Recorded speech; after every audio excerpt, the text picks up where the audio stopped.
Hello dear students, this is Ashish Srivastava, your maths teacher, and in today's video lecture we are going to discuss about polynomials.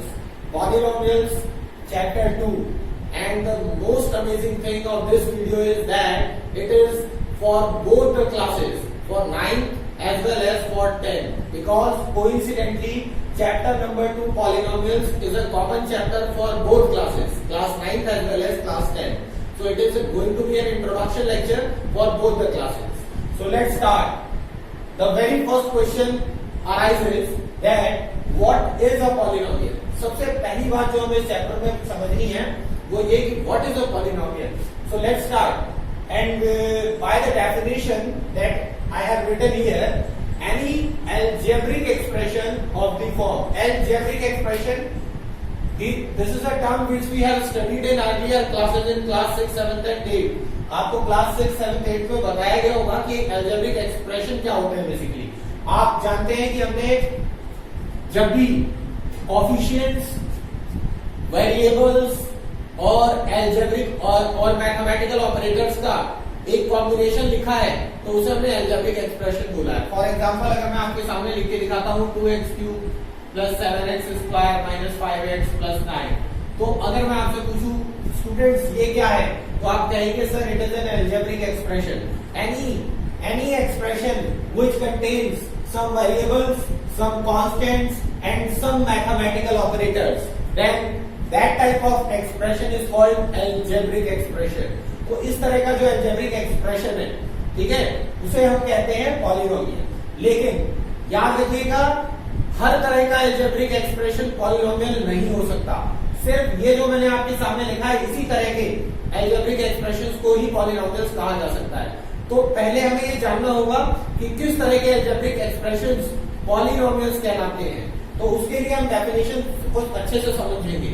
तो definition कहती है कि any algebraic expression of the form, इस form की Ex is equals to a0 plus a1x plus a2x square plus dot dot dot plus anx to the power n is called a polynomial. Is called a polynomial of degree n such that an should not be 0, where a0, a1, a2 and so on an are real numbers and each exponent of variable x is a whole number. That is the complete definition. ये पूरी definition हमें क्या समझाने की कोशिश कर रही है?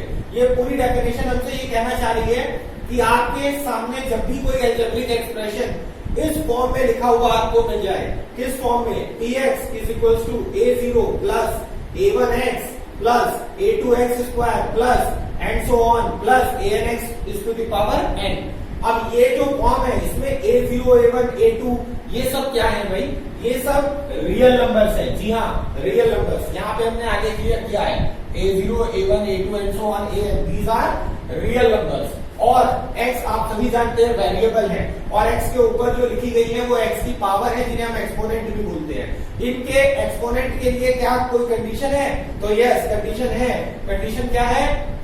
Each exponent of a variable x must be a whole number. हर एक एक्सपोनेंट, वेरिएबल का हर एक एक्सपोनेंट एक होल नंबर होना चाहिए. a0, a1, a2 ये कोई भी रियल नंबर हो सकते हैं. अब आप जानते हैं रियल नंबर पॉजिटिव भी होते हैं और नेगेटिव भी होते हैं.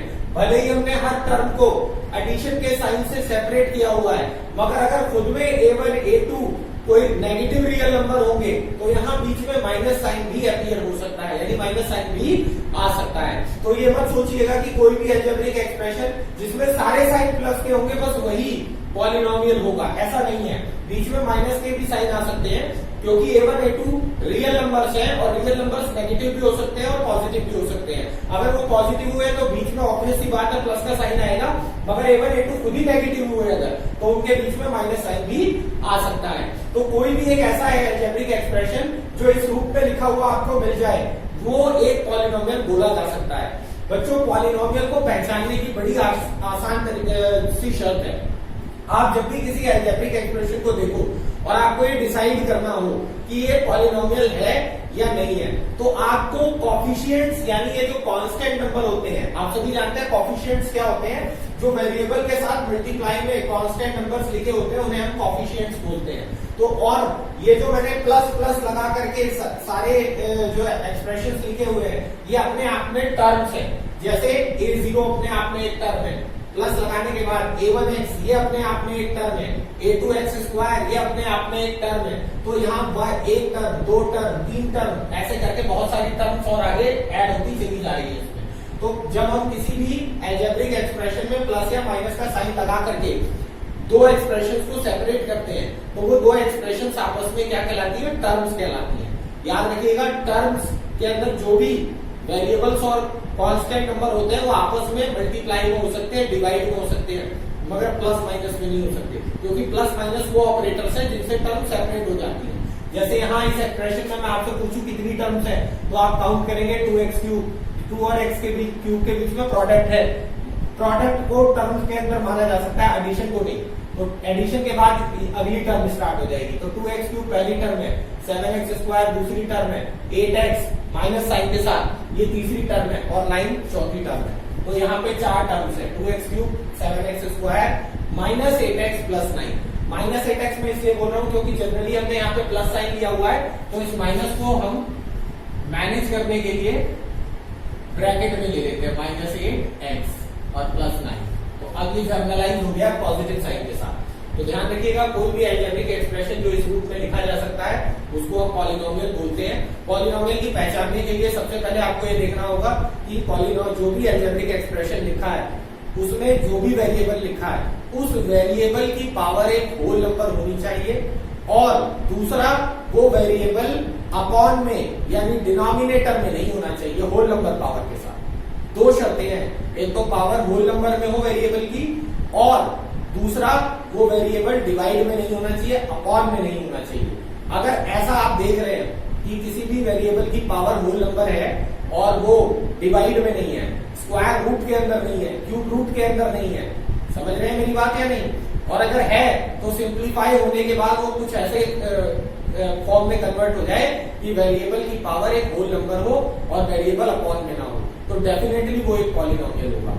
उसके साथ मल्टीप्लाई में जो नंबर है वो नेगेटिव हो, पॉजिटिव हो, स्क्वायर रूट में हो, क्यूब रूट में हो, फ्रैक्शन हो, कैसा भी हो, कोई भी रियल नंबर हो चलेगा, मगर वेरिएबल की पावर नेगेटिव नहीं होनी चाहिए, वेरिएबल की पावर जो है फ्रैक्शन में नहीं होनी चाहिए, वेरिएबल स्क्वायर रूट और क्यूब रूट में इस तरह से नहीं होना चाहिए कि वो सिंप्लीफाई ना हो पाए, और सिंप्लीफाई होने के बाद एक होल नंबर के एक्सपोनेंट के रूप में हमें जो है रिजल्ट नहीं मिल रहा है, तो इसका मतलब हमें मान लेना है कि फिर वो पॉलिनोमियल नहीं हो सकता। पॉलिनोमियल होने की शर्त है वेरिएबल की पावर सिर्फ और सिर्फ होल नंबर होनी चाहिए, और वो भी अपॉन में ना हो, क्योंकि अपॉन में अगर होल नंबर पावर होगी तो ऊपर जाके पावर नेगेटिव हो जाएगी। और वेरिएबल और किसी भी पॉलिनोमियल में वेरिएबल की पावर नेगेटिव नहीं हो सकती जबकि वो अपॉन के ऊपर यानी न्यूमरेटर में लिखा हुआ है। तो इस बात को ध्यान में रखना है आपको, मतलब उसका पूरा जो एक्सप्रेशन है, जो लुक है उसका, वो इसी तरह इसी रूप में इसी फॉर्म में दिखना चाहिए। ठीक है, अब इसको हम थोड़ा सा डिटेलिंग और इसके जानते हैं। ये तो हमने समझ लिया कि यहाँ a0 a1 a2 इस एक्सप्रेशन के अंदर कोई भी रियल नंबर हो सकते हैं, x अपने आप में एक वेरिएबल है, और जो x के ऊपर एक्सपोनेंट लिखे हुए हैं वो एक होल नंबर हो सकते हैं, इसके अलावा और कुछ नहीं हो सकते। अगर इस तरह का कोई भी एक्सप्रेशन हमें देखने के लिए मिल जाता है तो हम उसको पॉलिनोमियल मान लेंगे। अब जैसे फॉर एग्जांपल मैंने यहाँ दिया हुआ है, एक तो px जो है वो पॉलिनोमियल को रिप्रेजेंट करने का एक जनरल रोटेशन है। यहाँ ब्रैकेट में x इसलिए लिखा गया है क्योंकि वेरिएबल x लिया है हमने। ऐसा कोई जरूरी नहीं है कि वेरिएबल हमेशा x ही दिया जाएगा, वेरिएबल y z कुछ भी दिया जा सकता है। ठीक है, तो उसी हिसाब से हमारा यहाँ नोटेशन चेंज हो जाएगा। अगर मैंने पॉलिनोमियल y में लिया होता तो मैं यहाँ py लिखता, अगर मैं z में लिया होता तो pz लिखता, लेकिन px py pz करके ही नोटेशन डिनोट किया जाता है पॉलिनोमियल को। तो पॉलिनोमियल px यहाँ पे मैंने लिखा है 1 + 2x + 3x²। अब 1 आप देख सकते हैं a0 की जगह है, बीच में फिर प्लस है, फिर a1 की जगह पे 2 है जो कि एक रियल नंबर है, फिर आगे x है, फिर प्लस है, फिर 3 लिखा है a2 की जगह, और फिर x²। ये यही करता है, इसके आगे और टर्म्स नहीं है, तो कोई बात नहीं, चलेगा। इसी रूप में है, 3 टर्म है इसके अंदर, ठीक है, ये एक पॉलिनोमियल हो सकता है। क्योंकि पॉलिनोमियल होने के लिए कितनी टर्म है ऐसा कोई कंडीशन बाउंडेशन नहीं है। वेरिएबल की पावर होल नंबर होनी चाहिए, वेरिएबल अपॉन में नहीं होना चाहिए। ना तो वेरिएबल कहीं अपॉन में है और सभी वेरिएबल्स की पावर होल नंबर में, इसका मतलब ये पॉलिनोमियल हो सकता है। ये भी कोई जरूरी नहीं है कि ऐसे इंक्रीजिंग ऑर्डर में पावर के हम लिखे, हम डिक्रीजिंग ऑर्डर में भी लिख सकते हैं। इसी पॉलिनोमियल को अगर मैं लिखना चाहूं तो ये मैंने आपको लिख के दिखा रखा है 3x² + 2x + 1। अब मैंने और जो एक्सपोनेंट है उनके डिक्रीजिंग ऑर्डर में टर्म्स को अरेंज कर दिया। 3x² पहले हाईएस्ट पावर वाली टर्म लिखी है, फिर उससे लोएस्ट और फिर सबसे लोएस्ट 3x² + 2x + 1। ऐसे मैंने यहाँ भी आपको लिख के दिखा है। मैंने आपसे कहा था बीच में जरूरी नहीं है हर बार प्लस हो, बीच में माइनस भी हो सकता है। अगर हमें जैसे सपोज करिए यहाँ a0 की वैल्यू 2 है लेकिन a1 की वैल्यू यहाँ -3 है, तो -3 है तो प्लस माइनस माइनस हो जाएगा, इसलिए यहाँ -3x²। और यहाँ पे a2 की वैल्यू 5 है और a2 की वैल्यू तो नहीं होगी क्योंकि ये x की पावर 7 है। x की पावर 7 में जो है यहाँ पे a7 आएगा, तो यहाँ a7, बाकी बीच की टर्म इसमें नहीं है। कोई बात नहीं है, कोई दिक्कत नहीं है। हमें ऐसा भी कोई जरूरी नहीं है कि सारी टर्म लगातार ही, बीच में से कोई भी टर्म गायब हो जाए, कोई टेंशन वाली बात नहीं है। बस वेरिएबल हमें क्या देखना है, हर बार हमें दो ही चीज देखनी है, एक तो सारे वेरिएबल की पावर होल नंबर होनी चाहिए और वो वेरिएबल अपॉन में होना चाहिए, और ऐसा कहीं भी नहीं हो रहा है। ठीक है, अगर किसी भी तरीके से वेरिएबल की पावर होल नंबर नहीं हो पा रही है, जैसे कई बार आपने कहा कि सर यहाँ पे x³ + 4 ये एक पॉलिनोमियल है या नहीं, बिल्कुल है क्योंकि वेरिएबल की पावर होल नंबर है। लेकिन अगर इसी को मैं स्क्वायर रूट में ले लूंगा, अब आप यूं कहोगे सर वेरिएबल की पावर तो होल नंबर है, तो आप गलत हो क्योंकि ये सिंप्लीफाइड नहीं है। ये बात हम तब के लिए कर रहे हैं जब हमारा एक्सप्रेशन पूरी तरह से सिंप्लीफाइड हो। अगर आप इसे सिंप्लीफाई करने जाओगे तो स्क्वायर रूट का मतलब होता है पावर 1/2 जो कि 3/2 होगा। तो ये कहां पे होल नंबर है, ये होल नंबर नहीं है। इसीलिए आपको मैं बता रहा हूँ कि हर एक वेरिएबल की पावर होल नंबर होनी चाहिए और वेरिएबल अपॉन में नहीं होना चाहिए। क्योंकि वेरिएबल अगर अपॉन में होगा होल नंबर के पावर के साथ तो उसको ऊपर जाके नेगेटिव पावर हो जाएगी, उस कंडीशन में वो एक पॉलिनोमियल नहीं माना जाएगा। तो यहाँ पे मैंने एक पॉलिनोमियल और लिख के दिखाया, उसे डिक्रीजिंग ऑर्डर में डिग्री के दिखाया, पावर के डिक्रीजिंग ऑर्डर में लिख के दिखाया। फिर एक और पॉलिनोमियल हमने दिया है 4 + x या फिर x + 4। फिर एक मैंने y में लिख के दिखाया आपको 2/3, यहाँ एक ही टर्म है और बाकी सारी गायब है। लेकिन हर बार हमने जब भी कोई पॉलिनोमियल लिखा है, आप एक चीज नोटिस कर रहे होंगे कि मैंने जब भी कोई पॉलिनोमियल लिखा है तो वेरिएबल की पावर हमेशा एक होल नंबर है। It's a very simple way to identify whether expression, algebraic expression is a polynomial or not। इसमें कोई कंफ्यूजन वाली बात नहीं है। वेरिएबल डिनोमिनेटर में नहीं होना चाहिए और होल नंबर की पावर के साथ, होल नंबर पावर होना जरूरी है और वेरिएबल जो है वो डिनोमिनेटर में नहीं होना चाहिए फिर होल नंबर पावर, है ना। नेगेटिव हो तो हो सकता है कि ऊपर जाकर के पॉजिटिव हो जाए और वो पॉलिनोमियल बन जाए, वो अलग की बात है। और हाँ, किसी भी एक्सप्रेशन को डिसाइड करने से पहले कि वो पॉलिनोमियल है या नहीं, आपको ये देख लेना होगा ये पूरी तरह से सिंप्लीफाइड है या नहीं। अगर आपका पॉलिनोमियल पूरी तरह से सिंप्लीफाइड नहीं है तो आप पहली नजर में देख के अगर डिसीजन ले रहे हैं तो आप गलत भी हो सकते हैं। आपको उनको पहले सिंप्लीफाई करना होगा, जितना वो सिंप्लीफाई हो सकता है उसके बाद ही आप डिसाइड करिए कि वो पॉलिनोमियल है या नहीं है।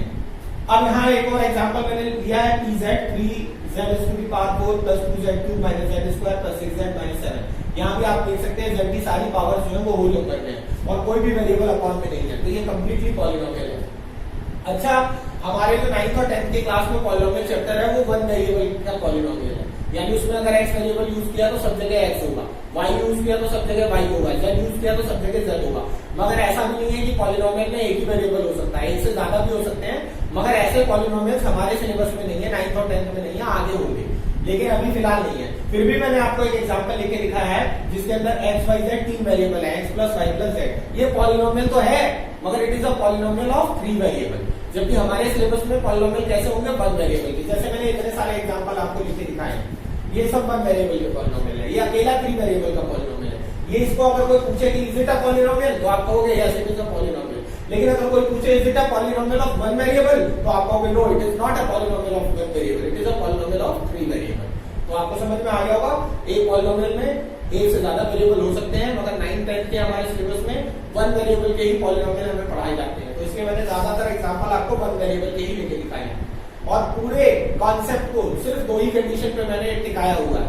पहली कंडीशन क्या है कि सारे वेरिएबल्स के एक्सपोनेंट पॉजिटिव होने चाहिए, होल नंबर्स होने चाहिए मतलब, और वो जो एक्सपोनेंट होल नंबर के साथ मौजूद है वो फ्रैक्शन मतलब अपॉन में नहीं होने चाहिए, डिनोमिनेटर में नहीं होने चाहिए, वरना डिनोमिनेटर में होंगे तो वो नेगेटिव पावर बन जाएगी ऊपर जाकर के। और ये सब कुछ आप डिसाइड कर रहे हैं जबकि whether the expression is polynomial और नॉट, तो सबसे पहली शर्त यह है कि वो पॉलिनोमियल सिंप्लीफाइड होना चाहिए। इनमें से एक भी ऐसा एक्सप्रेशन मैंने आपको नहीं लिख के दिखाया जो अभी और सॉल्व हो सकता है, ठीक है, वो ऊपर लिख के दिखाया था तो मैंने उससे सही करके दिखाया आपको। अब सपोज करिए कोई मुझसे पूछे कि बताओ x प्लस, आपसे कोई पूछे कि बताइए x प्लस 1/x ये पॉलिनोमियल है या नहीं, तो मैं इसका क्या आंसर करूंगा? ये पॉलिनोमियल इसलिए नहीं हो पाएगा क्योंकि इसके ये x की पावर होल नंबर तो जरूर है यहाँ पे इस जगह, लेकिन वो अपॉन के नीचे है यानी डिनोमिनेटर में, और यही मैं आपको मना कर रहा हूँ क्योंकि अब अगर मैं इसे सॉल्व करूंगा तो ये x टू दी पावर -1 हो जाएगी और इस केस में पॉलिनोमियल नहीं बन पाएगा। इसके अलावा अगर आपसे कोई पूछे कि बताइए x³ प्लस x²/x ये पॉलिनोमियल है या नहीं है, तो मैं देख रहा हूँ कि अभी तो ये सॉल्व सिंप्लीफाइड नहीं है, अभी तो इसे और सॉल्व किया जा सकता है, तो पहले मैं इसे सॉल्व करूंगा। मैं इसमें से क्या काम करूंगा, ऊपर से x कॉमन लिया जा सकता है तो नीचे ऊपर x² प्लस x बचेगा और नीचे x, और इस वेरिएबल से variable cancel x² plus x। अब आप देख सकते हैं वेरिएबल की जो पावर है वो होल नंबर और वो अपॉन में भी है, तो ये एक पॉलिनोमियल है। ठीक है, पहली साइड में हमें थोड़ा सा कंफ्यूजन हो सकती है, लेकिन सिंप्लीफाई करने के बाद हम पूरी तरह से श्योर हो सकते हैं कि वेदर इट इज पॉलिनोमियल और नॉट। अगर कोई मुझसे पूछने लग जाए कि x² प्लस 1/x², ये बताइए ये पॉलिनोमियल है या नहीं है, तो इसको अगर मैं ज्यादा से ज्यादा सिंप्लीफाई कर भी दूं तो अलग अलग डिवाइड करूंगा x² प्लस 1/x²। यहाँ पे कैंसिल होकर बंद हो जाएगा और यहाँ पे पावर नेगेटिव चली जाएगी और पावर नेगेटिव नहीं हो सकती, तो it is not a polynomial. ठीक है, तो पॉलिनोमियल होने के लिए बहुत जरूरी है कि आपको ये समझ में आ जाना चाहिए कि उसके अंदर जो भी वेरिएबल है उसकी जो पावर है वो एक होल नंबर होनी चाहिए। अच्छा, एक एग्जांपल और मैं आपको यहाँ पे ऐड करके दिखाना चाहता हूँ। ये px = 7। अभी कई बार बच्चे इसमें भी कंफ्यूज हो जाते हैं। ये मैं अगर आपसे पूछूं कि पॉलिनोमियल है या नहीं है, तो आप इसको भी पॉलिनोमियल बताएंगे। क्यों बताएंगे? बच्चे कहेंगे सर इसमें तो वेरिएबल ही नहीं है, पावर कैसे चेक करें? तो आप जानते हैं हर कांस्टेंट नंबर के साथ x की पावर 0 लिखी जा सकती है क्योंकि x की पावर 0 वर्ग है, और आप जानते हो कि यहाँ पे 0 एक होल नंबर है, तो x की पावर में एक होल नंबर है, इसका मतलब ये px, और इसे हम नहीं भी लिखेंगे तो कोई दिक्कत वाली बात नहीं है, अंडरस्टूड होता है, इसलिए हम इसे क्या मान के चलेंगे, इसको हम पॉलिनोमियल मान के चलेंगे। तो ऐसे जितने भी कांस्टेंट नंबर होते हैं उन सबको हम पॉलिनोमियल कह सकते हैं। तो कुल मिलाकर के पॉलिनोमियल की क्या शर्तें हैं वो आपको समझ में आ गई होंगी। पॉलिनोमियल किसे कहा जाता है, किस तरह से वो दिखाई देता है, कैसा एक्सप्रेशन होता है, इस तरह का एक्सप्रेशन होता है। जरूरी नहीं है कि सारे जो पावर है सारी एक्सपोनेंट सीक्वेंस में हो और सभी की सभी मौजूद हो, कोई भी इनमें से कोई एक्सपोनेंट गायब हो सकती है।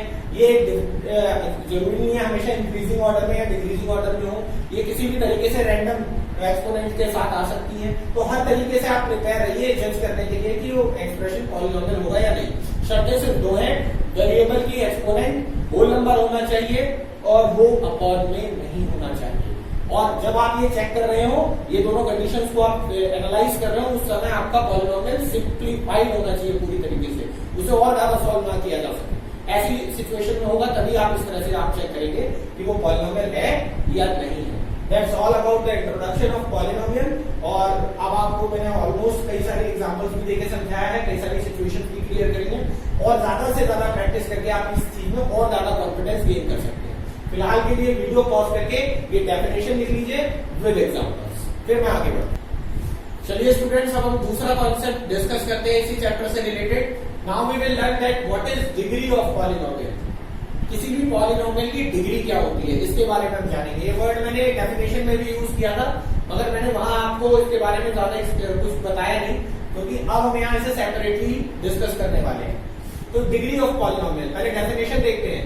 Let px be a polynomial, जैसा कि मैं आपको बताया हूं कि जनरली हम पॉलिनोमियल को px से रिप्रेजेंट करते हैं। तो let px be a polynomial in variable x, then the highest power of variable x is called degree of polynomial, but its coefficient should not be 0। ये कंडीशन बहुत जरूरी है, ध्यान रखने की है, इसके बारे में आपको समझना है कि किसी भी पॉलिनोमियल को हम px करके लिख के दिखाते हैं नॉर्मली, उसके अंदर वेरिएबल होता है x, उसकी एक्सपोनेंट्स होती हैं अलग अलग, लेकिन हमें डिग्री किसको बोलना है, जो उस पॉलिनोमियल के अंदर मौजूद वेरिएबल की हाईएस्ट पावर होगी वो ही उसकी डिग्री कहलाएगी। मगर इस बात का ध्यान रखते हुए कि जब आप हाईएस्ट पावर को देख रहे हैं तो उसके साथ उसका कोएफिशिएंट जीरो नहीं होना चाहिए, क्योंकि अगर उसका कोएफिशिएंट जीरो हो गया तो जीरो उस पूरी टर्म को जीरो कर देगा, यानी गायब कर देगा, तो वो टर्म हो करके भी नहीं के बराबर रह जाएगी। चलिए अब यहाँ पे आपको कुछ एग्जांपल्स लेकर के मैं क्लियर करता हूँ कि बेसिकली पॉलिनोमियल की डिग्री हम कैसे देख सकते हैं या कैसे पता लगा सकते हैं। एग्जाम्पल में मैंने एक पॉलिनोमियल लिया px 2 - 3x square plus 6x की पावर 5। अभी आप यहाँ पे देखेंगे ध्यान से, तो वेरिएबल जो है एक्स स्क्वायर है, एक्स की पावर 5 है यहाँ पे, तो आप बड़े क्लियरली ऑब्जर्व कर पा रहे हैं कि किसी भी वेरिएबल की जो पावर है वो जो है क्या नाम है, ना तो नेगेटिव है ना स्क्वायर रूट में, मतलब सबकी एक्सपोनेंट एक होल नंबर है और कोई भी वेरिएबल अपॉन में नहीं है। सबसे पहली बात तो ये कि एक पॉलिनोमियल है और इस पॉलिनोमियल में जो सबसे बड़ी पावर है वो 5, तो इसकी degree of this polynomial is 5। अब अगला पॉलिनोमियल मैंने नोटेशन चेंज किया है, हम px की बजाय gx, hy, fx कुछ भी इस तरह का जो है रिजेंबल करने के लिए कोई भी नोटेशन यूज कर सकते हैं। तो gx से रिजेंबल किया है मैंने यहाँ पॉलिनोमियल को, पॉलिनोमियल हमारा 3x³ स्क्वायर - 2x³ + 7x - 9। यहाँ पे आप देखेंगे वेरिएबल की हाईएस्ट पावर 3, तो डिग्री क्या हो गई, 3 हो गई इस पॉलिनोमियल। hy एक पॉलिनोमियल लिया है in variable y and it is y - 7। Here degree of hy is equal to 1, क्योंकि y अकेला वेरिएबल है और उसकी पावर में कुछ भी नहीं है, इसका मतलब 1 है। fx एक पॉलिनोमियल लिया है 7, जिसे मैंने अभी आपको बताया, मैं इसे 7x to the power 0 भी लिख सकता हूँ। तो यहाँ पे अगर आप देखेंगे वेरिएबल की हाईएस्ट पावर तो वेरिएबल है ही नहीं, यानी वेरिएबल की पावर 0 मानी गई होगी यहाँ पे, इस वजह से इस पॉलिनोमियल की डिग्री क्या आएगी, 0 आएगी। तो इस तरीके से आप समझ रहे होंगे कि किस तरीके से हम किसी भी पॉलिनोमियल की डिग्री निकाल सकते हैं। तो ये बात बहुत ऑब्वियस ही है कि किसी भी पॉलिनोमियल की डिग्री निकालने के लिए आपको ये समझना होगा कि डिग्री जो होती है वो पॉलिनोमियल की हाईएस्ट पावर होती है जो भी उस वेरिएबल में मौजूद है। लेकिन ये बात ध्यान रखिएगा, जो भी उस पॉलिनोमियल में मौजूद है, लेकिन ये बात ध्यान रखिएगा कि उस पॉलिनोमियल में उस वेरिएबल का कोएफिशिएंट 0 नहीं होना चाहिए जो हाईएस्ट पावर ऑब्टेन कर रहा है। जैसे अगर मैं यहाँ पे 6x की पावर 5 में यहाँ 0 मल्टीप्लाई में लिख देता, तो अब 0 होने के बाद ये टर्म ही गायब हो जाएगी, क्योंकि 0 इसको मल्टीप्लाई करने पे 0 बना देगा और 0 मतलब नथिंग, तो यहाँ पे ये होकर के भी नहीं है, तो उस समय हाईएस्ट पावर 2 रह जाएगी, तब इसकी डिग्री यहाँ पे चेंज होकर के क्या हो जाएगी, 2 हो जाएगी, फिर ये 5 नहीं रहेगी। इसीलिए आपसे कहा गया है कि किसी जब भी आप लुकआउट कर रहे हो, वैसे तो ऐसा नॉर्मली आपको मिलेगा नहीं कि हाईएस्ट पावर जो है उसका कोएफिशिएंट 0 लिख के दें, लेकिन फिर भी आपके दिमाग में बात होनी चाहिए कि किसी भी वेरिएबल की अगर हाईएस्ट पावर आप देख रहे हैं तो एक बार ये जरूर देखें कि उसके साथ में कोएफिशिएंट क्या लिखा हुआ है। कोएफिशिएंट 0 नहीं होना चाहिए, 0 हुआ तो टर्म गायब हो जाएगी, फिर उसको हम डिग्री नहीं कह सकते, फिर उससे लीस्ट जो बची होगी सबसे बड़ी पावर उसको चेक करेंगे, फिर वो डिग्री होगी उस पॉलिनोमियल। तो that's all about degree of polynomial.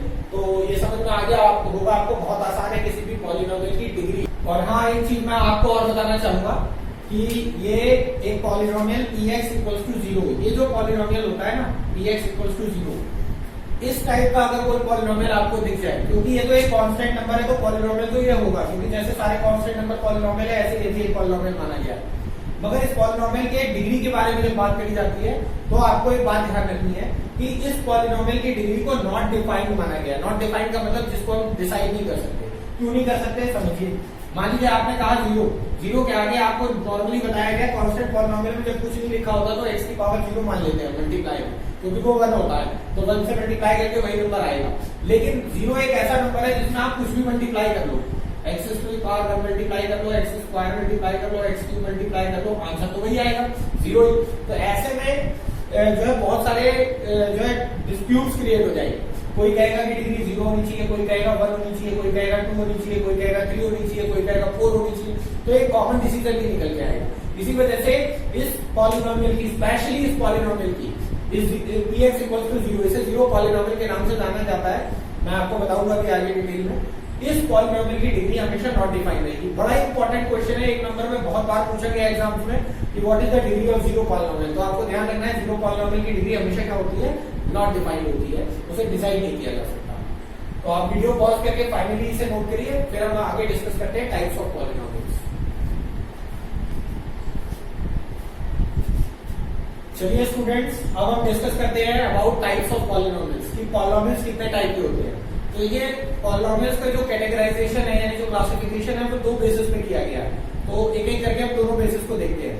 तो दो बेसिस जिन बेसिस पे पॉलिनोमियल्स को क्लासिफाई किया गया है, एक तो on the basis of number of terms, यानी किसी पॉलिनोमियल में कितने नंबर ऑफ टर्म्स प्रेजेंट है उसके हिसाब से उसे क्लासिफाई किया गया है, और दूसरा है on the basis of degree of polynomials, एक की डिग्री कितनी है उसके हिसाब से हमने डिसाइड किया गया कि किस टाइप का पॉलिनोमियल होगा। तो पहले बात कर लेते हैं on the basis of number of terms. अगर किसी भी पॉलिनोमियल में जितनी भी टर्म्स है उसके बिहाफ पे हम उससे डिसाइड करना चाहेंगे वो किस टाइप का पॉलिनोमियल, तो हम उसे इस तरीके से क्लासिफाई करते हैं। जैसे number of terms, type of polynomial, example. अगर उसके अंदर वन एक ही टर्म है तो उसे हम बोलते हैं मोनोमियल। क्या बोलते हैं? मोनोमियल। जैसे एग्जांपल के तौर पे 7, इसके साथ कुछ भी प्लस माइनस नहीं है, अकेली टर्म है। 37x² अपने आप में एक अकेली टर्म है, क्योंकि मैंने आपको बता दिया टर्म्स प्लस या माइनस से सेपरेट होती है। यहाँ कहीं भी प्लस और माइनस करके कोई दूसरी टर्म के साथ नहीं लिखी गई है। x⁴ अपने आप में अकेली टर्म है, तो ये मोनोमियल है। 2 जिनके अंदर दो टर्म्स होती है इन्हें बोलते हैं बाइनोमियल। x - 7 1 और 2 दो टर्म्स है, इसलिए बाइनोमियल। y² + 2 दो टर्म्स है, बाइनोमियल। y⁶ + y⁴ 7 दो टर्म है, ये बाइनोमियल। दो टर्म वाले जितने भी है वो बाइनोमियल। 3 टर्म वाले ट्राइनोमियल। x² + 2x - 7 कितनी टर्म्स हो गई? 1 2 3 टर्म्स हो गई, trinomial. x³ + x⁵ + x⁴ 100 1 2 3 terms हो गई, तो ये ट्राइनोमियल हो गया। लेकिन एक बात नोटिस करिएगा, जब आप नंबर ऑफ टर्म्स काउंट कर रहे होंगे तो इस बात को लेकर श्योर हो कि वो टर्म्स अनलाइक टर्म्स होनी चाहिए। कई बार बच्चे इस तरह के क्वेश्चन पूछ लेते हैं कि सर 2x + x + 7 ये ट्राइनोमियल होगा क्या? बिल्कुल नहीं है। ट्राइनोमियल इसलिए नहीं होगा क्योंकि 2x और x अभी ऐड हो सकती है, लाइक टर्म्स है। तो 2x + x हो जाएगा 3x + 7, ये ट्राइनोमियल नहीं है, बाइनोमियल होगा। तो इस तरह का ध्यान रखना है आपको कि आप जब भी उन्हें काउंट कर रहे हो टर्म्स को, तो आप इस चीज को लेकर श्योर हो कि वो अनलाइक टर्म्स होनी चाहिए। लाइक टर्म्स को स्प्लिट करके 4-5 बार लिख देंगे तो वो नंबर ऑफ टर्म्स में काउंट नहीं होंगी। अगर मैं x को 4 बार लिखूं, x + x + x + x, तो ये 4 टर्म्स नहीं है, ये तो लाइक टर्म्स है ना, तो इन्हें तो ऐड करके हम 4x कर सकते हैं। ये एक सिंगल टर्म काउंट होगी पॉलिनोमियल का डिसाइड करते वक्त कि वो कैसा पॉलिनोमियल है, ध्यान रखिएगा इस बात को। इसके बाद 3 टर्म से ज्यादा टर्म्स और भी हो सकती है। 4 पे टेट्रानोमियल, 5 पे पेंटानोमियल, 6 पे हेक्सानोमियल, एंड सो ऑन, बहुत सारी लिस्ट है लंबी। लेकिन हम अपने कंफर्ट के लिए for the sake of convenience हम इसे पॉलिनोमियल ही बोल देते हैं। 4 या 4 से ज्यादा टर्म पे हम इसे पॉलिनोमियल कहते हैं। पॉलिनोमियल तो वैसे ये भी है, अगर अपनी सुविधा के लिए हम उन्हें स्पेसिफाई नहीं करते कि ये टेट्रानोमियल है, ये पेंटानोमियल है, बस हम इसे सिंपल पॉलिनोमियल बोल देते हैं। आप चाहें तो स्पेसिफाई भी कर सकते हैं। हमारे लिए जो जरूरत है वो यहाँ तक की बहुत है, इसलिए मैंने एक तक लेके दिखाया। इसके बाद बात करते हैं on the basis of degree of polynomials. Degree of polynomial, अभी डिग्री मैंने बताई highest power of the variable present in the polynomial. उसके बिहाफ पे अगर हम क्लासिफाई करें पॉलिनोमियल्स को, तो ये कुछ टाइप्स मैंने आपके सामने लिखे हुए हैं डिग्री के बेसिस पे। तो अगर हम बात करते हैं डिग्री 0, यानी जिनमें हाईएस्ट पावर 0 हो वेरिएबल की, जैसे कि कांस्टेंट नंबर्स। कांस्टेंट नंबर्स ऐसे एग्जांपल थे, मैंने आपको बताया था, जिनमें आप कोई भी वेरिएबल नहीं होता तो हम वेरिएबल की पावर 0 मान लेते हैं। ऐसे जितने भी नंबर्स हैं उन्हें हम कांस्टेंट पॉलिनोमियल्स बोलते हैं। क्या बोलते हैं? कांस्टेंट पॉलिनोमियल्स, क्योंकि डिग्री 0 तो कांस्टेंट पॉलिनोमियल की होती है ना। अब देखते हैं 1, जिसकी डिग्री 1 होती है। 1 जिनकी डिग्री 1 होती है उन्हें लीनियर पॉलिनोमियल कहते हैं। लीनियर पॉलिनोमियल में आप देख सकते हैं x + 7, यहाँ पे x की हाईएस्ट पावर 1 है, इसलिए एक लीनियर पॉलिनोमियल है। -5x + 2, यहाँ भी x की पावर 1 है, हाईएस्ट पावर, इसलिए एक लीनियर पॉलिनोमियल है। जिनकी डिग्री 2 होती है यानी हाईएस्ट पावर 2 होती है उन्हें क्वाड्रेटिक पॉलिनोमियल बोलते हैं। जैसे 100x², यहाँ पे तो एक ही वेरिएबल है, उसकी हाईएस्ट पावर 2 है। x² - 7 हाईएस्ट पावर 2 है, यहाँ पे x² + 2x + 5, यहाँ x की पावर 1 है, यहाँ 2, तो हाईएस्ट पावर 2 है। तो इसे जिनकी हाईएस्ट पावर 2 यानी डिग्री 2 होती है उसे क्वाड्रेटिक पॉलिनोमियल बोलते हैं। जिनकी हाईएस्ट पावर 3 यानी डिग्री 3 होती है उसे क्यूबिक पॉलिनोमियल बोलते हैं। -x³ अकेला है तो यहाँ तो हाईएस्ट पावर 3 होगी। यहाँ देख सकते हैं 2x³ - 3x² + 7x - 5, यहाँ पे पावर 1 है, यहाँ पावर 2 है, यहाँ पावर 3, सबसे बड़ी पावर 3 है, डिग्री 3, तो ये क्यूबिक पॉलिनोमियल है। जिनकी हाईएस्ट पावर 4 होती है उन्हें बाई क्वाड्रेटिक पॉलिनोमियल बोलते हैं। बाई क्वाड्रेटिक में जैसे x की पावर 4 + x², यहाँ पावर 2 है, यहाँ पे 4 है, तो हाईएस्ट पावर 4 है, इसलिए डिग्री 4 हो गई, तो बाई क्वाड्रेटिक पॉलिनोमियल हो गया। यहाँ देख सकते हैं x की पावर 4 - x³ + 2x² - 7x + 5, तो यहाँ पे भी सबसे बड़ी पावर 4 है, तो इसलिए बाई क्वाड्रेटिक पॉलिनोमियल है। ठीक है, इसके आगे भी हाईएस्ट पावर हो सकती है, मगर ऐसे पॉलिनोमियल को हमने स्पेसिफिकली कोई नाम नहीं दिया है। मान लीजिए सपोज करिए हाईएस्ट पावर 5 आता है तो डिग्री 5 पॉलिनोमियल बोल सकते हैं, हाईएस्ट पावर 6 को डिग्री 6 पॉलिनोमियल बोल सकते हैं, हाईएस्ट पावर 7 को डिग्री 7 पॉलिनोमियल बोल सकते हैं।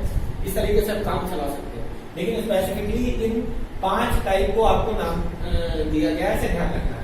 जिनकी डिग्री 0 है कांस्टेंट पॉलिनोमियल, डिग्री 1 है linear polynomial, degree 2 quadratic polynomial, degree 3 cubic polynomial और degree 4 biquadratic polynomial. Example के सामने लिखिए।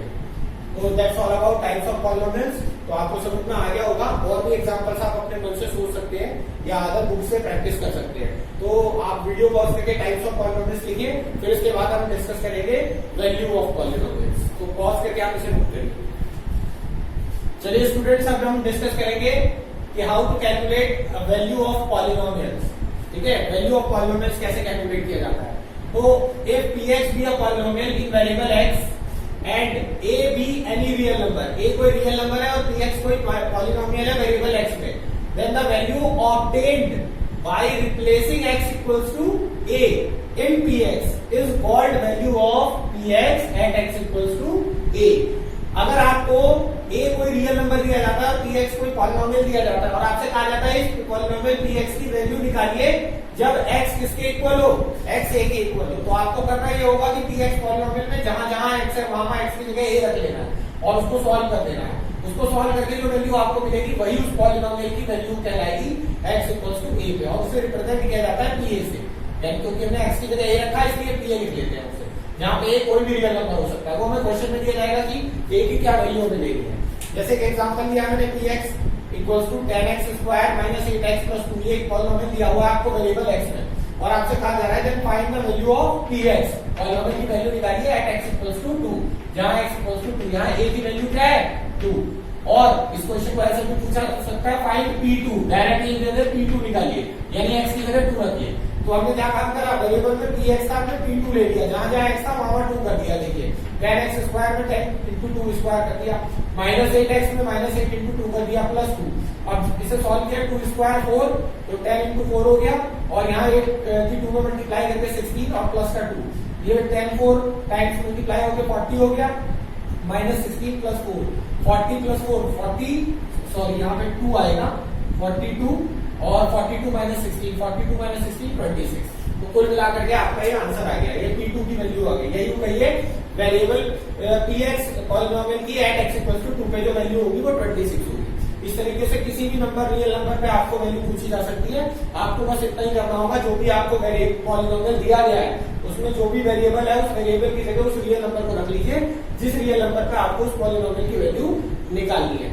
9th क्लास में बच्चों में को ये क्वेश्चन बहुत सारे करने को मिलेंगे एनसीईआरटी में, और 10th क्लास के बच्चे 9th में करके आ चुके हैं, उन्हें तो मालूम है ये चीज कैसे कैलकुलेट की जाती है। तो आप वीडियो पॉज करके इस चीज को भी नोट करिए, फिर मैं आपको डिस्कस करूंगा that how to find zeros of a polynomial. पहले हम समझेंगे कि जीरोस क्या होते हैं और फिर देखेंगे उन्हें कैसे कैलकुलेट किया जाता है। तो आप वीडियो पॉज करके इसे पहले नोट कर लीजिए। चलिए स्टूडेंट्स, अब हमारा नेक्स्ट टॉपिक है जीरोस ऑफ पॉलिनोमियल्स। तो जीरोस ऑफ पॉलिनोमियल्स बेसिकली क्या होते हैं पहले हम ये समझते हैं। देखिए डेफिनेशन में मैंने लिखा है let px be a polynomial in variable x। मान लिया कि px कोई पॉलिनोमियल है x वेरिएबल में, and a be any real number, और a कोई रियल नंबर है, such that the value of px at x equals to a that is pa equals to 0।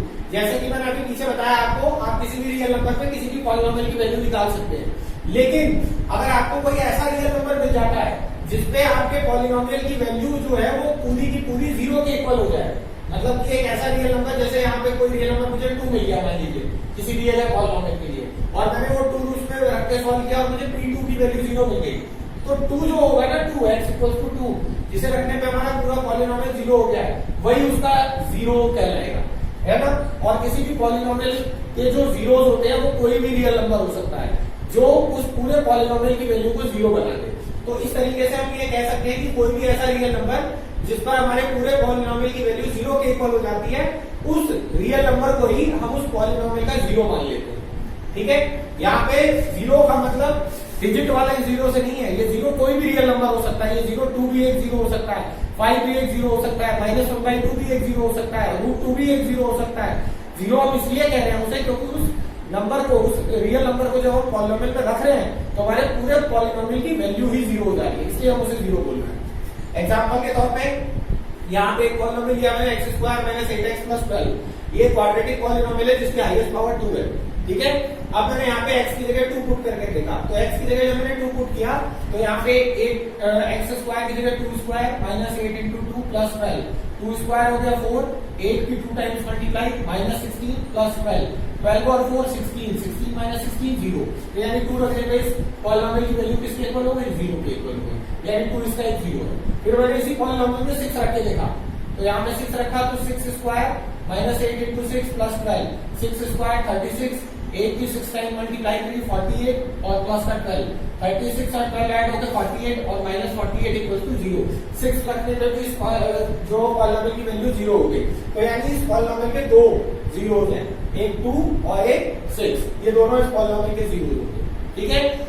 अब एक चीज यहाँ पे ध्यान देने वाली है, एक इंपॉर्टेंट नोट कि किसी भी पॉलिनोमियल जिसकी डिग्री n हो, n की जगह कुछ भी हो सकता है, n की 1 भी डिग्री हो सकती है, 2 भी हो सकती है, 3 भी हो सकती है, कोई भी डिग्री हो, किसी भी n डिग्री के पॉलिनोमियल के कितने जीरोस मैक्सिमम पॉसिबल हो सकते हैं, तो वो n ही हो सकते हैं, यानी जिस पॉलिनोमियल की जितनी डिग्री है उसके उतने ही जीरोस पॉसिबल हो सकते हैं।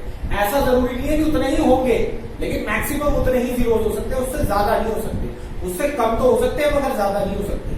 जैसे ये क्वाड्रेटिक पॉलिनोमियल था तो इसके मैक्सिमम कितने जीरोस हो सकते थे, 2, मैक्सिमम 2 हो सकते थे, है ना। इसी तरीके से लीनियर पॉलिनोमियल, जैसे यहाँ पे मैंने लिखा है लीनियर पॉलिनोमियल के मैक्सिमम कितने जीरोस, एट मोस्ट कितने जीरोस हो सकते हैं, 1, अधिक से अधिक 1, क्योंकि लीनियर पॉलिनोमियल की डिग्री 1 है। क्वाड्रेटिक पॉलिनोमियल की डिग्री 2, तो उसके अधिक से अधिक कितने जीरोस हो सकते हैं, 2 हो सकते हैं।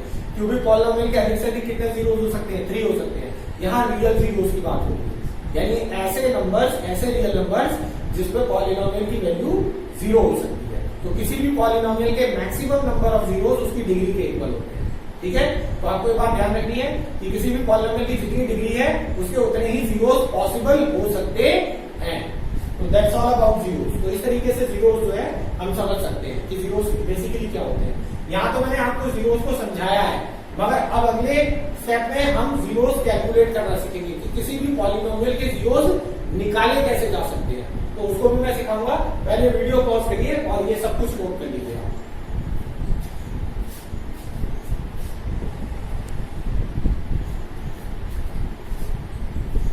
तो चलिए स्टूडेंट्स, अब सीखते हैं कि किसी भी पॉलिनोमियल के जीरोस कैसे निकाले जा सकते हैं। तो how to find zeros of a polynomial. तो 3 स्टेप, सिंपल स्टेप्स हैं इसको फाइंड करने के। सबसे पहले अगर आपको किसी भी पॉलिनोमियल का जीरो निकालना है तो आप जानते हैं आप x की ऐसी वैल्यू ढूंढने जा रहे हो जिसका हमारा पूरा पॉलिनोमियल जीरो हो जाए। तो क्योंकि हमें पूरे पॉलिनोमियल को जीरो करना है तो हम पहले से ही पॉलिनोमियल को किसके इक्वल लेके चलते हैं, जीरो के। मान लीजिए हमें px कोई पॉलिनोमियल दिया हुआ है तो स्टार्टिंग में हम उसे क्या मान लेंगे, इक्वल्स टू 0।